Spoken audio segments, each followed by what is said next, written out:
Hey guys, I thought I'd do a video showing for my DVD collection series of some of my favorite comedy films. And I went through my DVDs and picked out the ones that first came to me right ahead, like the ones that I thought of right away that would make it into my list of favorites. And I just pulled them out. I pulled out pretty many, so I'm probably not going to say much about them, but I'll show you the DVD. And for some of them, I might talk about why I picked them. Well, the first I picked was Home Alone, and this is the Family Fun Edition DVD. This came out, I believe, a year ago. I think last Christmas. Yes. And this version has deleted scenes, bloopers. This is the one to get. There's some people might have the older edition, but it had no features except a trailer. This one actually had worthwhile features. So if you're gonna buy Home Alone, look for this one. Try to avoid the old one because you don't get much with it, and it's pretty fun to see, Macaulay Culkin now, who looks identical to he looked back then. I mean, he hasn't changed at all. And I've got the second one I picked was Beavis and Butthead Do America. I've always liked this one. I remember seeing this in theaters years ago, and this was like the thing. I'm sure a lot of people would remember it, but I remember seeing the first movie in theaters. And about that time, people thought there was going to be a sequel, because around this time, they said the show was getting canceled because Mike Judge wanted to work on just King of the Hill. He couldn't deal with both of them. But he had talked about doing a sequel to this. And it was in development for years, but they never ended up doing it. And this I picked. The second one, a lot of people probably haven't seen this, Fish Called Wanda. And it's the movie directed by the same people who did... Wait, did I say Fish... No, I mean Fierce Creatures. Most people had seen the other one, Fish Called Wanda. I liked that Fish Called Wanda. This one was even cooler. Well, at least to me. It's a very weird, forgotten movie with John Cleese, Jamie Lee Curtis, Kevin Kline, and Michael Palin.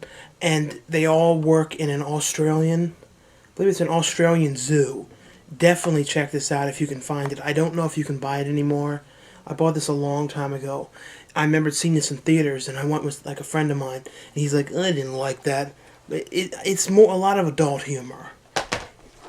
The next, I know a lot of people are gonna go, but I liked it. Pauline Dynamite. I always liked it. It was my kind of humor. But I know some people, like I was saying, wouldn't like it. But it's a pretty funny movie, and I've always liked it. And always sort of wished for a sequel. I know they're not going to do it, but I would have liked to have seen a little more with it. This one, I'm sure a lot of people will agree with me with, Uncle Buck. This is one of my favorite John Candy movies, next to Summer Rental. And this was the one when he came over and took care of the kids. This is definitely a must-own and a must-check out. If you haven't seen this, you should definitely check this one out. The next one, Billy Madison, which is still my favorite Adam Sandler movie. He's done a lot of ones, but I don't think any of them have ever lived up to being as funny as this one was. When I think of true Adam Sandler, his true humor, I always think of this movie. This is what he was like on SNL. This is exactly what he was like. It's basically basically the characters he did basically all into this. And a lot of people like Happy Gilmore too. I thought Happy Gilmore was fine, but I never liked it as much as Billy Madison. And this is the special edition that has 25 minutes of the lead scenes. And the next, I'm sorry, I just have to go through these quick because I don't want this to go on for more than 20 minutes. The next I picked was Little Rascals. And I don't know if anyone's seen this one. This is the remake from 1994. Yes. And this is another one I saw in theaters as a kid and loved. And it's got so many cool child actors. A lot of them never did anything else. But the one that played the rich kid, what you would probably know from Full House. He played he was sort of like the bratty, not really bratty, but sort of the smart ass that always knew everything on the show. And Alfalfa has been, what's his name? I don't remember, but he's one of the ones that's the most successful. He's still doing a lot of stuff. And this has some cameos by Whoopi. And if you grew up in the 90s, you would remember the catchphrase from this, I got a dollar, I got a dollar, I got a dollar, yeah, yeah. You know that. I remember being at school, everyone was saying that after this came out. It was like the phrase that there's always a quotable line that goes around for a specific year. In 1994, that was the quotable line. This one, I know no one's seen. And I've always loved it. I've always sort of obsessed about watching it at least once or twice a year. I don't know why I like it, but the concept was always funny to me. Called House Arrest. And I saw a new DVD of this that just came out, but it looks like it's the same movie again. But it might be widescreen, I don't know. But it's Jamie Lee Curtis and Kevin Pollak in House Arrest. It's about the parents being locked in the basement. They are going to get divorced, so the kids lock their parents in the basement and hope they work out their troubles. And it's a pretty funny movie. Jennifer Love Hewitt was in it, like about the time when she was on that show. And who else is in that? Jennifer Tilly's in it, Christopher McDonald, Wallace Shawn, Way Walton, from Mr. Hand in Fast Times at Ridgemont High. This is definitely one to check out if you want a weird 90s kid. I think it was a kid's movie, but it was it's real 90s kids. Not a kind of movie you'd see made much today. The next I picked was one of my favorite John Ritter movies, next to Problem Child, called Stay Tuned. And this one did pretty well. It was kind of like Scary Movie before Scary Movie came out. It wasn't like a direct spoof, but they would go into the TV and they would spoof certain TV shows. They spoofed Wayne's World, a lot of real 90s stuff. A lot of people now probably wouldn't get the jokes if they don't know 90s stuff, but they spoofed Wayne's World. Salt and Pepper were in it, who were really big back then. And who was the star? Jeffrey Jones was great in this. Same with Eugene Levy was in this. This is definitely one to check out if you haven't seen it. If you're a fan of spoofs and TV spoofs and being sucked into TV, stuff like that, this is definitely one to check out. The next one I've always wished they made a sequel to, and I actually always liked it because it has really peculiar humor. It's definitely my humor. Nothing but trouble. This is like a $5 bin movie. You can get this at Walmart. It's always in the bin, but it doesn't deserve to be in there. I've always taken offense that it's always been thrown into that bin. It's the only movie Dan Aykroyd directed, and I really wish he would have done more. I believe he wrote this with his brother. Now, his brother wrote the story for this. It's a great movie about Chevy Chase is in it, and he gets pulled over. Him and Demi Moore. I think she looked a lot better back then for some reason. I don't think she had all that work done she had later. This was before she did all that, but it was her and Chevy Chase, and they get pulled over for not stopping at a stop sign, taken to jail by John Candy, and locked in the jail. I don't want to talk about too much of it, but John Candy's in drag in this movie. It's an absolute must-see. Shit, this is going to go on for fucking ever. Oh, I hope you don't get pissed off this goes on long. Blast from the Past is another one that I don't know if people saw this. I don't think it did too well in theaters. It was Brendan Fraser. His parents go down.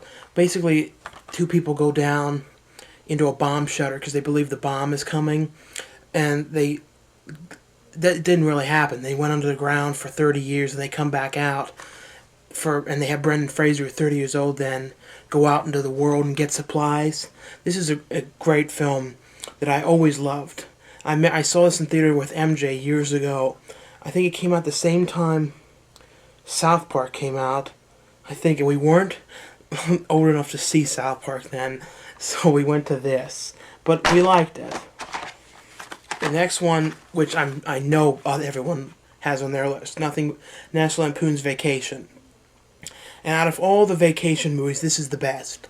It's the only R-rated one. The sequel was PG-13. The two sequels were PG-13. Then Vegas Vacation, which isn't a National Lampoon's. A lot of people don't know that, but they couldn't use the National Lampoon title in it because it was a different company or something weird was going on at that point. That was only PG. This is the true National Lampoon movie, and this is definitely the best one to check out. And I always love the artwork on this cover. They've copied it with some recent movies like Grandma's Boys. You don't see posters like this at all. In The Mist, he's painting a picture in this style. I wish movies used painted covers still. They just go all CG covers and stuff like that. You don't see these kind of covers anymore. The next I picked was Dennis the Menace, and I know they recently made a new Dennis the Menace movie, direct to DVD, Dennis the Menace Christmas or something. Avoid that. If you want to watch Dennis the Menace and see a true movie, not the old show. The old show is yet to come to DVD. I hope it comes out at some point. They made a Dennis the Menace movie that not many people remember, similar to this one, but it was in the 60s or 70s, and it was about him finding dinosaur bones on Mr. Wilson's yard. It's very hard to find. Saw it once or twice on TV as a kid. I always loved it. When I was a little kid, though, I used to mix these two up. But the next one I picked was Dennis the Menace. And this is definitely... It's very kiddish, but... I don't know. I always loved it. John Hughes produced it. And the kid who plays Dennis was great. I mean, he was the perfect choice for Dennis. Christopher Lloyd in it is amazing. How crazy he gets as that bum. Definitely check this one out. The next I picked is Peewees Big Adventure. Now this is, I don't even need to say anything. I've talked about this before. Just watch this one. The next thing I picked was the Goonies, which, when I think of 80s kids adventure films, this is always the top one. Richard Donner directed this. It was very different for him because at that time, I don't know if this was before, or I think it was after this, he kept doing the Lethal Weapon movies. And I do wish he would do more movies like this. This is absolutely a great film, and I've heard talk about a sequel. Now, if they do a sequel, I hope they can get everyone to come back. I know they look really different now. I mean, the only one that hasn't changed that much is Corey Feldman. I mean, he looks older, but he kind of has that look that doesn't change. He sort of looks the same in the face. But I know the guy who played Chunk is real skinny now, so I guess he's going to have had surgery or something in this sequel if they do it. But this is definitely, I'm sure a lot of people have seen this one, but this is definitely one of my favorite comedies. This one, I'm sad to say, is being remade right now. I mean, it could be alright, but I don't see the point in remaking a movie like this. It's not that old. It came out in 1989, released in 1990. I know to some people that's old. This doesn't seem very old to me. They're remaking The Witches, and I don't know who could replace Angelica Houston. I really don't. Rowan Atkinson was in this. It's a great kids film, and I really wish it wasn't being remade. I see no point. If you're going to do anything, release a special edition of this movie. I mean, I'd love a special edition, especially in widescreen. This damn thing is only in full screen. The picture's just alright. I've been hoping for something more with this. I guess the only good thing that could come out of this remake is they re-release this and put the ticket inside for the movie, which is what they do a lot. And I got more movies, so if you guys don't want to keep watching, you can stop now. But I guess what I'll do now, so this doesn't go on past 15 minutes, I'll stop now and do a part 2 of this video, because no one wants to sit through this for 30 minutes. So you can watch it at another point in time if you want. So I'm going to stop right now, and I'll post a response for a part 2 of this video. Okay, and thanks for watching so far.